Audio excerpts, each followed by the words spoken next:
He is a farmer by profession, a consultant for farm irrigation and horticulture, was general manager of ECJ and Sons Agriculture Enterprise. His advocacy is on chili planting, production, and processing. And lastly, he says he is with the Chili Heads Philippines. I don't know which, is it the upper or the lower head? It's my honor to introduce our speaker, Mr. Ponchit Ponce Enrile.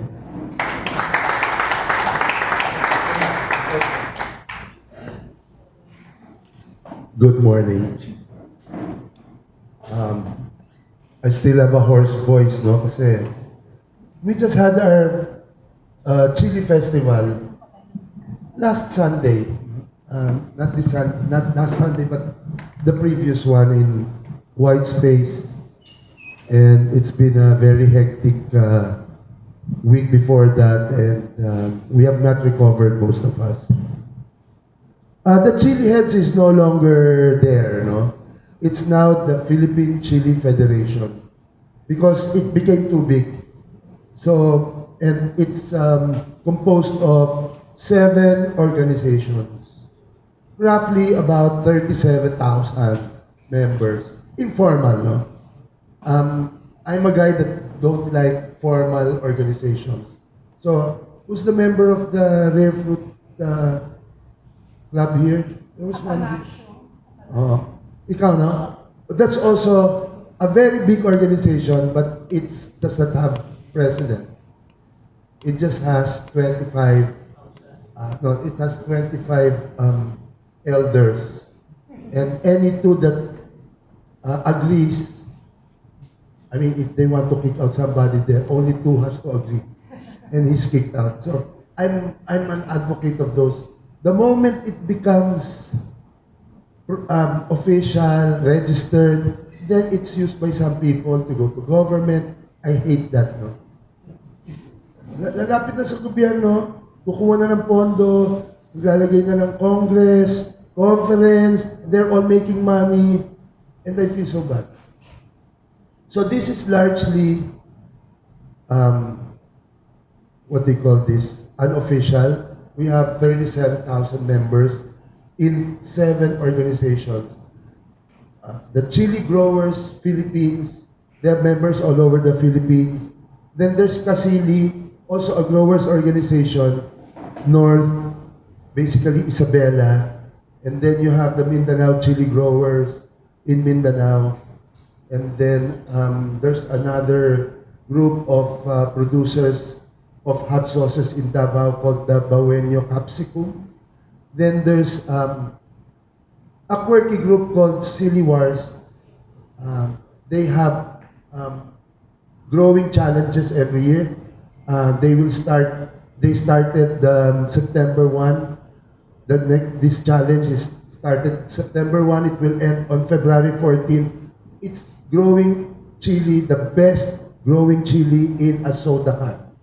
So it's very quirky. And then the most successful is the Philippine Hot Sauce Club. So we put this up about 3 years ago instead of the Chili Heads because it got too big, no? So they wanted more different groups. Some of them are registered. They have already, their sect, whatever. But the federation is not. But we do work quite harmoniously. And I think in much better fashion sometimes. We started in 2014 with our first Chili Festival. We had 100 attendees. We had 20 entries in the hot sauce competition, and only 4 people in 4 tables selling something.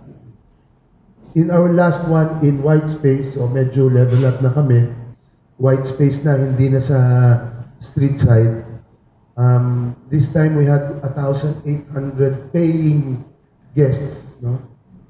We had 80 stores, and the Philippine Hot Sauce Club had 350 entries on 19 categories, including about 80 foreign entries. No?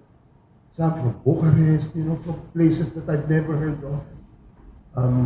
So it's got bigger. But not only the festival got bigger, the whole federation got bigger.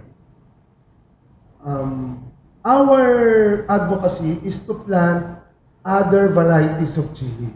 Because in the Philippines, everything is mono variety. Did you notice that?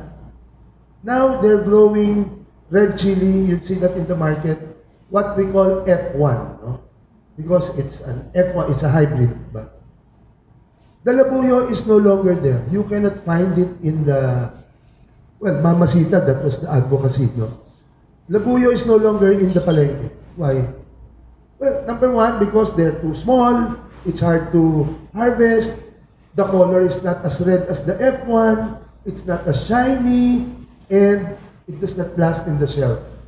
So, it's on the wayside, no? But in Davao, where I come from, I'm a Ponce Enrile, but I transferred to Davao 16 years ago. The labuyo is still on the table. Everybody grows F1 for the canning industry, but on the table, it's still labuyo. But it's really gotten to be hard. But there are a lot of, but the Hot Sauce Club now is advocating the use of labuyo. We have another member organization, it's called the Labuyo 100. That is a organization that pushes the use of labuyo as food, no? Not as a eating challenge, but to be a member, you have to eat 100. Yeah. So it's 100 labuyo. This year, when we had our, we call it rights, no, in the chili festival. So we're all there in the middle, we're eating a cup of rice and a cup of caldereta with a cup of labuyo. There are others who chose to now upgrade to labuyo 200. I'm not that crazy. So, they are pushing labuyo as food and as food supplement, not as a, because other people challenge it, you know. But I don't know if it works. My voice is sore, but I'm up and about. So that's also another one they're pushing.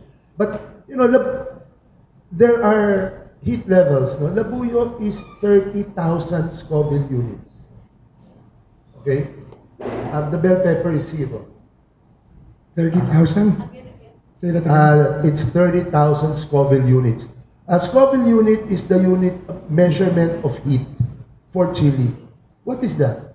If it is 1 Scoville unit, that means, if it's, let's say it's 30,000 Scoville units, that means that one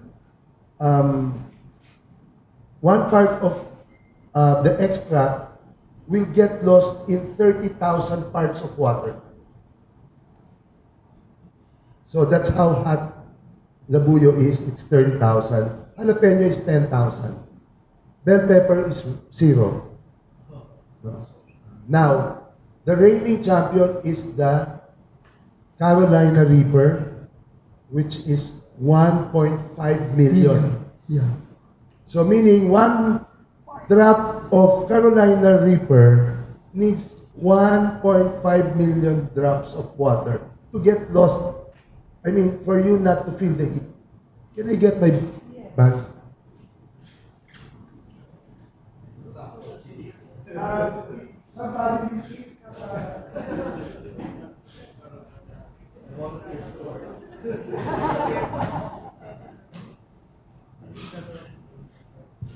They are not very good-looking chilies.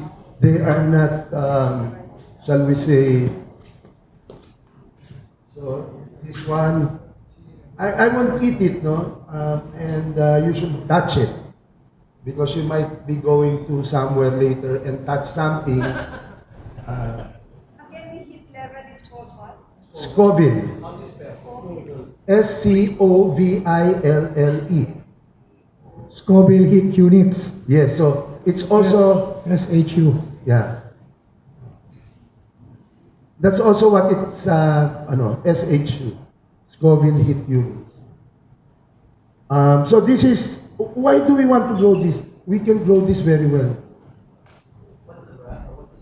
It's available in Shopee. Carolina Reaper. Yeah, but you don't buy in Shopee because they don't grow. They're all from China. You know, they fry the seeds so that nobody will know if it's the right variety or not because it won't grow. No? So the best thing to do is go to the Philippine Chili Federation, the hot sauce club. There you can buy really good ones. So this is the Carolina Reaper. It sells for 1,000 a kilo. Farm gate. Yeah, pesos. Jalapeno is only 8,000. Jalapeno. 10,000, yeah, 8, 10, yeah. The labuyo is about 30, some say 60, but it's really 30. Also, the piri-piri is the same species as the labuyo. No, a lot of the African chilies are of the same species as ours. In Indonesia, it's the Chebay Rawit. No? These are good varieties. Why? Because they've been here for their heirloom seeds. No? And through the years, they have selected the most resilient ones. Unlike the F1, which we had a problem with the F1s last year, no? They had anthracnose. Everybody's chili all over the Philippines had diseases. But you know, the labuyo will never have disease because it's been grown for centuries. We have chosen already the most resilient ones from them. But the F1 last year was a problem. Now, the heirloom super hots, as we call these seeds, come from Mexico, Trinidad, Tobago, the Amazon, where all the chilies come from. There's no native chili. The labuyo is not a native, no? It is an introduced species. There is absolutely no Asian chili. Where's the labuyo from? It comes from the Amazon. It was brought in by the Portuguese and through India. It didn't come from Mexico. It didn't come from the Spaniards. It's through Portuguese and India. You know why? You have to warn us not to eat this. We'll end up in the hospital. Hindi naman. In the Chili Fest, only 3 people fell from that. But normally, it's because of nervios. Because it's too hot. It's really very hot. Very few Filipinos. In the festival, Johnny Scoville was here. It's on his moniker. He's from Reno. He's one of the biggest chili personalities. He was here. I invite him every year. And he ate 5. And another guy, Alex Valdez from the Philippines, ate 5. So, tabla, di ba? But Alex went home because of stomach ache. But Johnny did not, no? Johnny lost to... we are also a member of the League of Fire. And in London, Johnny lost to a girl, an Indian girl, who ate more than her, no? And last Sunday, she just made a Guinness Book of World Records by eating 50 of that. Actually, she ate 51. She will be here next year. Because in order for us to push the what we call this, yung of chili, we have to bring in all these personalities, because Filipinos love a show. You can't have a conference and have a technical discussion. People will, they'll sleep. But if you have a nice girl eating 50 Carolina Reapers, so people will come. Because they like showbiz, di ba? So that's how we push our thing. So you have the fruits, you plant them. You use nitrile gloves to open them, No, really, I'm not kidding. Alam niyo yung seed niya, maupuan niyo lang para kayong tinusok ng pako. This is 60, 50 times hotter than labuyo. But anyway, why do, you'll say, how crazy are you? Why do you want them? If I want to make something like Mamacita's Labuyo, who is incidentally our main sponsor, no? In the chili festival. You have a bottle this big, you'll put labuyo that much. You need to make it sour because it's the preservative 3.5 pH. You have to put vinegar. So where does the flavor come? You have to put some mango maybe, a little bit. So no flavor, all heat. If you use this, you will use just that much. 50 times less.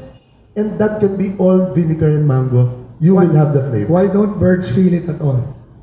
They're the only ones immune to it, so that God is so great.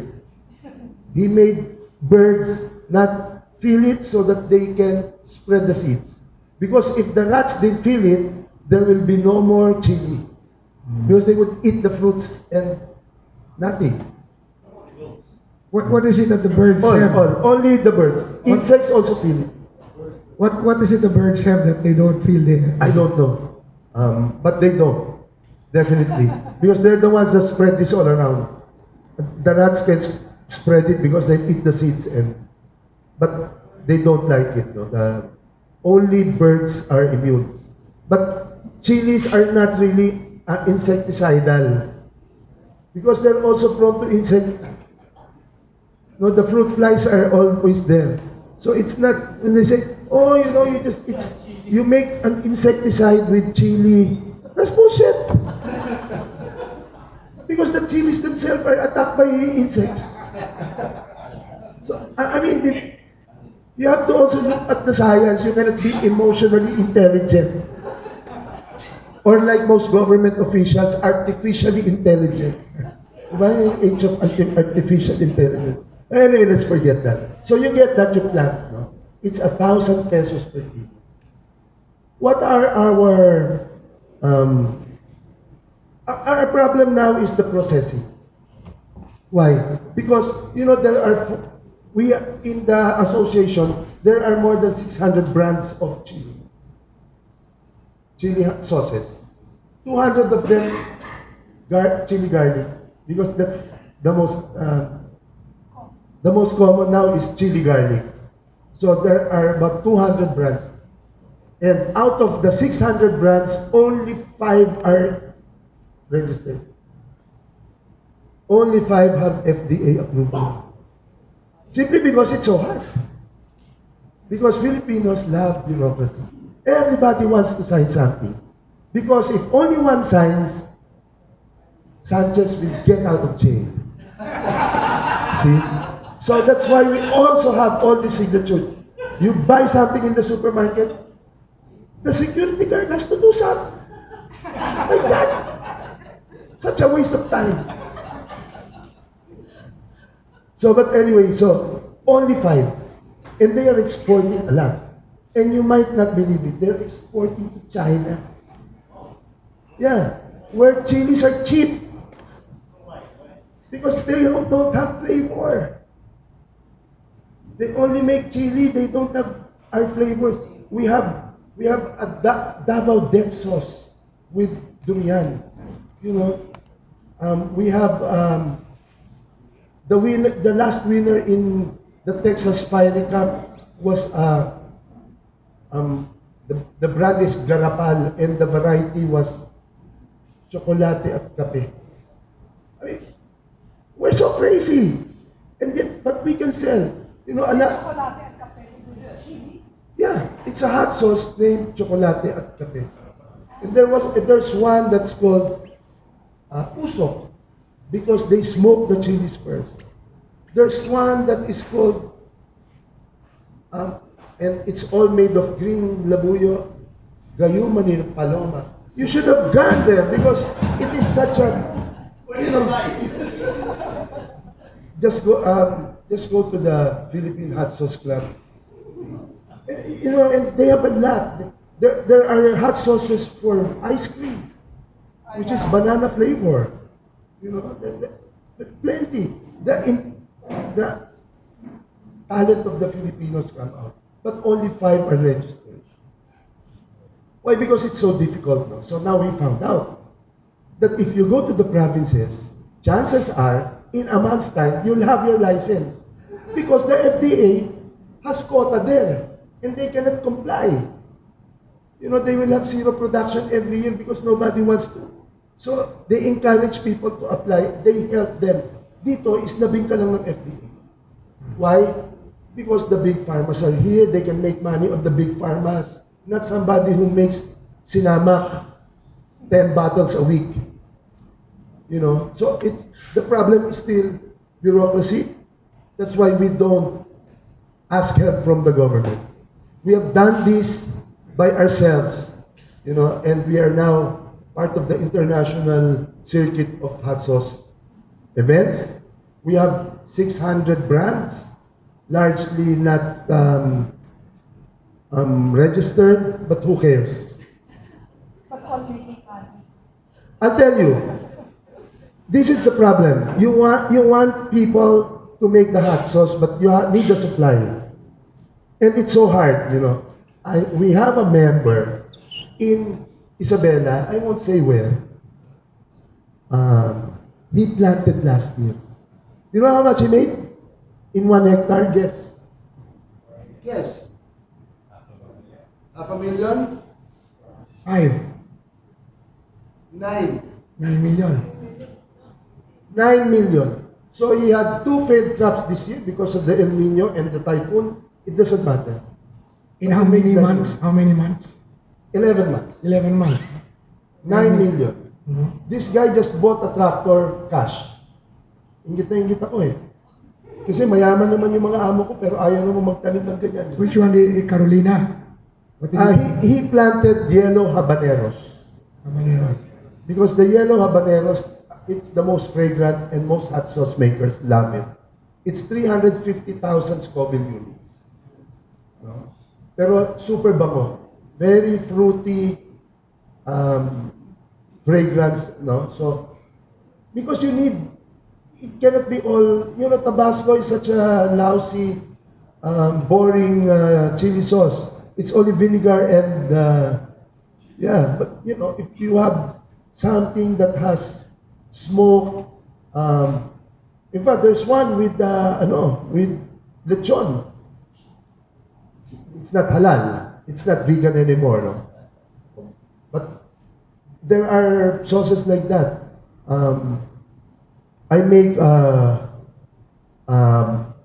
one sauce that's called Hawaiian Lava because it's all pineapple and that one. Yeah. A little bit of that. Do you have more samples? This side does not have any. Only on this side. Do you have your samples? Wala na. They took already. Huh? They took already. They took Don't put it already. in your pocket, please. You have to use gloves. I mean, it's going to be. You have to use gloves to hold it. Ito na. I mean, you're gonna experience Hiroshima there. So anyway, so we now have the supply. The supplies now of the super hots come from Isabela, Tugbo, Kalinga, Bukidnon, Davao, Mindoro, Palawan. Those are the places where they come from. So, it's very expensive because some people will need 3 kilos. It's going to go here by LBC and it's 200 per kilo. So, to add to the habanero cost of 350, it's going to be 550. But, having said that, we're still very, very competitive because we sell our chili sauces from 200 to 500 a bottle. That's $10, no? 150 cc. In the States, $10 is nothing for these artisanal types of thing. So, in fact, Johnny Scoville is coming back in April because he wants to produce his hot sauces here in the Philippines. So he's bringing his son and to see if it can be done. Our problem is the climate. Nothing. Because of that's why Bukidnon is doing very well. And largely, chili is a gypsy crop. You cannot plant it in the same place year in, year out. You have to transfer. So, like my friend in Isabela, his father is a corn planter. So, he will just transfer to another corn crop after his father, and then after na naman. So, by the time he comes back to the original one, it's already followed. No? The microorganisms, the bad ones are already gone, no, because of continuous planting of corn and How long before you can replant? normally 3 years. 3 years. For Same phase. that's for most of the tomatoes and most of the chilies and papaya especially. You What kind of soil? does not matter. Doesn't matter. Even sandy. Yeah. In fact, in Isabela, it's alluvial soils, no? Which is very sandy. So they do really well. Nakakaingit. He produced 3.5 kilos per plant, 10,000 plants. And he sold it at 350. Per kilo. Yeah. So may market. Yes. Ang sili. Why? In Thailand, you go to the supermarket, there's no hot sauce. Very few, maybe 3 or 4, 5, 10. In the Philippines, there's more. Because our food is not hot. So you have to put the heat. And number 2, we have the sausawan culture. They don't have that. The Americans don't have sausawan culture. So that's why dito mabenta ang chili sauce. Mamacita, it's sold by Mondelez. It's big time. Tama? Alright. Because they're my sponsors. Year in, year out, they sponsor us. So, there's a market, definitely. In the last chili festival, it's just in white space. It's a small space. It's, I think white space about 600 square meters. But it's air conditioned. We need that because we're eating the hot sauces. They sold about 3.5 million pesos. The sellers, no, there are 46 tables, no, and they sold about. That's what they report to us. I'm sure it's more than that. Diba? Which chili sauce is the antidote to heart attack? What? Antidote to heart attack. What do you put under your tongue? I don't know. Is it Ninenervyos nga sila, mukhang tamaan sila ng heart attack talaga eh. Kasi ninenervyos sila eh. You know, they eat, and then they find that the heat is so intense, no? And then they'll get milk, then drink 2 liters of milk. Na empacho naman, di ba? So, you know, sabi nga nung, you know, because white space owned by my cousin, no? The Sigim Reynas. Sabi niya, Ponchit, the banyo naman is already wrecked. There's already vomit everywhere. Yeah, it's really that difficult, and they're lying on the floor. Because, ninervyo sila. No? Well, like the Labuyo 100, they sign a waiver, but it's only for show. Nobody dies of chili. Because, after about 15 minutes, it's gone. No? It's already gone. In the Labuyo 100, you say, you have to eat it within 10 to 15 minutes, not less than 10, because it's not a challenge. It is to promote it as food, no? Food supplement, and not more than 15. And then, you cannot drink for 10 minutes. By the time that 10 minutes is gone, you don't have to drink. It's gone. And then the next day, you'll feel it. Yeah, may suppository ba ako dito? No, but you'll feel it. But it's a nice thing, you know. Kasi I think most advocacies, they really have to be small like what we did. You know? Hindi yung you want to be an advocate of everything planted. You cannot do that. So, right now, I always said, you cannot make 1 million in 1 hectare except for marijuana. But now, if you plant this one, you'll make 9 million. For sure. So, kung meron kayong konting space, magtanim na kayo, no? But it's hard work, no? Because the orders are small. Like a big, like Karamba, for example, will order 50 kilos. That's big, no? So a lot of this, like this friend of mine in Isabela, every day he's on LBC and Victory Liner because he has to fill up all the small orders. Because the hot sauce maker is small because nga walang lisensya eh. No? But you'll see them all around. Providor, most Shell gasoline stations. That's the first thing they go to sell. No? Individually, they go to Silang, they go to Tagaytay. No? Because the Shell gasoline station don't care if you have FDA or not, they'll just put it there. Nobody, I mean, it's too small. Diba? The supermarkets won't put it on the shelf without license. So, you'll have Karamba, Basimatsi, Mamacita, Jufran, Mother's Best, Pinakurat, no? Ang ano? Sun, it's Sun. So, kukunti sila eh, wala pang 10 players. Pero yung maliliit, ang dami nila. There was one guy, inaanak ko na nga siya ngayon, nag-asawa na kasi marami na siyang pera. He makes dehydrated garlic with habanero. Dehydrated habanero.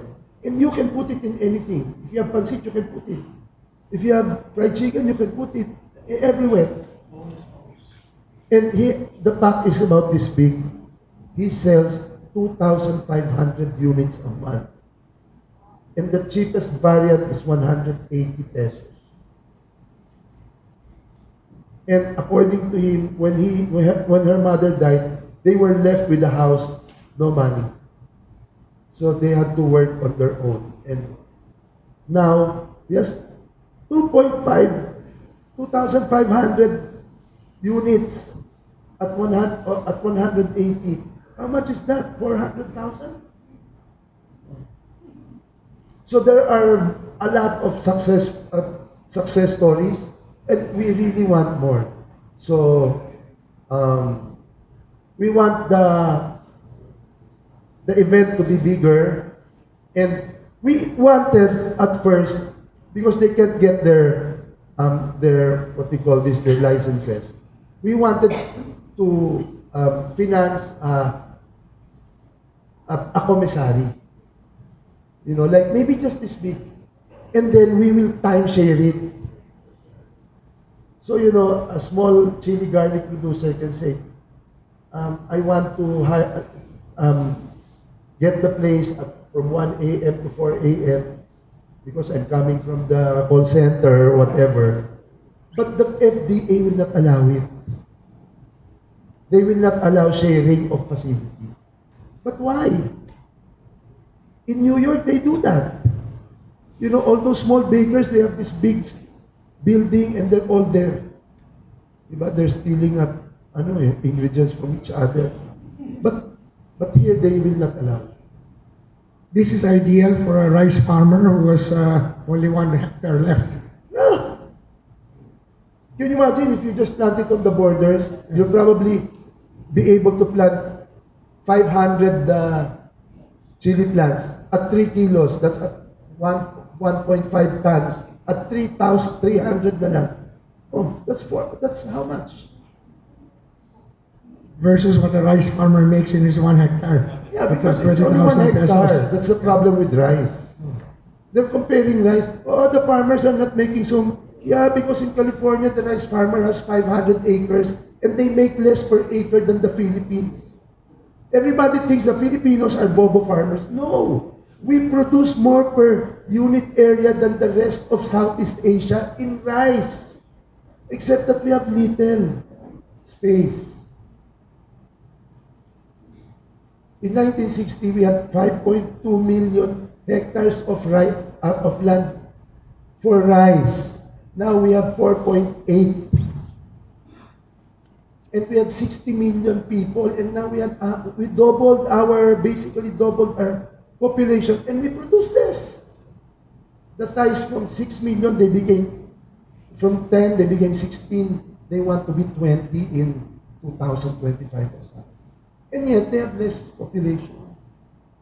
That's why they can export and we have to import. Okay na lang yun. Ganun talaga eh. But we can plant hemp. We can plant, yeah. Di ba? We're losing out there. Even Martha Stewart put up his own company. Or we can plant chili. Because we can plant chili almost the whole year round. America cannot do it. Anywhere in the Philippines. Yeah. What's the best, Palawan, can you imagine? Can you grow anything? best source of, what do you call, seeds or seedlings? Well, that's another problem of the planters, no? They refuse to buy good seeds. Because we buy good seeds abroad. You don't have to buy plenty because these are not hybrids. You buy 20, you grow it isolated, you can produce 20,000 seeds from the 20, and then you plant that. But people here ask for seeds. Even the big planter asks for seeds. And then plant that seed and plant it over and over again. It's not because of hybridization, because they only plant one kind. So hybridization is out. It's not really about other things, except that the plants get sick. And you're planting sick seeds. No? So, yun lang ang problema. Ayaw pa nilang bumili. But because, unlike in rice, there are seed producers, there are seed. In chili, wala pa eh. You're on your own. So maybe in the near future, we can already organize that there are tiers. You can already produce the seeds, and then somebody produces the seedlings, and then somebody grows them. Maybe we can do that in the future. But it's still so young. Our organization is so immature. It's so hard to... They still cannot play the instruments in concert. They still play alone. Soloist pa sila lahat. No? But it's been only 6 years. And we've done so much. No? The consciousness for... You go to Shopee, Lazada, OLX, Carousel, it's all chili sauce. Plenty really sell. And they're really selling a lot. So, please buy some of them. Go to the... They're all in the bazaars. They're everywhere. You will find them everywhere. Different kinds of chili products. Everywhere. Mindanao, plenty. No? And here. So, please patronize them. No? Some of them are already being used by chefs. So, if you go to Providor, you go to Local, you go to Toyo, they're being used there. Except I cannot eat there because they're too expensive. Who are the large chili buyers? Who are the large chili buyers? It's largely a niche market. So, I mean, but you know, if you have 5 million people buying, that niche market is very good and willing to pay. Because chili products are not cheap. Basically not cheap.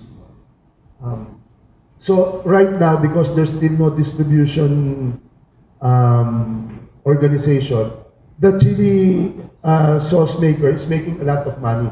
Because yung SRP niya is already planned for a distribution scheme, no? So now, he sells to a gasoline station, he spends 40, he sells for 200. Okay lang yan. But later on, when there's distribution, he has to sell to somebody and somebody and somebody before it reaches Canada. So he's ready. He's ready for that event. And they're all young. I mean, I'm old there. I was senior last week. I turned senior. And I'm old in that group. Hindi ako makasunod na sa kanila because they're very young. 20s, 30s, you know, very talented, very innovative, very curious, you know. So I'm really happy with what we have done with the chili. You know? We have created the supply side and we have created the demand side. In 6 years, I think it's not bad, but we need more help. What is the enemy of the chili? The greatest enemy? And the weather. Weather, not the birds. No, The birds. too little birds in the Philippines. The environment, we already wrecked the environment. Wala nang ibon. May mga manok. The chickens eat it. Yeah, the chickens, but there's so few of them. We eat them every day, 45 days. Environment meaning floods, basically. Floods. Yeah, typhoons, basically. In Isabela, it's the typhoons that kill them all the time. That year, it was the polo, something with the P. No? You know, he could have made more. That guy that made 90 could have made more, but it was cut because he got flooded. And then after 1 month, he planted right away, got flooded again. And then it's the El Nino that did him. But But that's it needs irrigation, a little bit of irrigation, right? it needs irrigation. How about pests? First, fruit fly is one, but that fruit fly can be solved by organic means, no, or attractants. You just have to attract the fruit fly out of the place and kill the males. Normally, it's a trap. There's pheromones. The males go there because they think there are females there because you know how the males are, no, and then stay there until they die. And so the females Like some are males. now left barren. That's really the thing, no? But you don't have to buy the pheromone. You can, you know, the holy basil. You can use that. That's enough. Okay. Osimum sa. Okay, questions. Just raise your Question, hand. please. Oh, raise your hand and talk into the mic.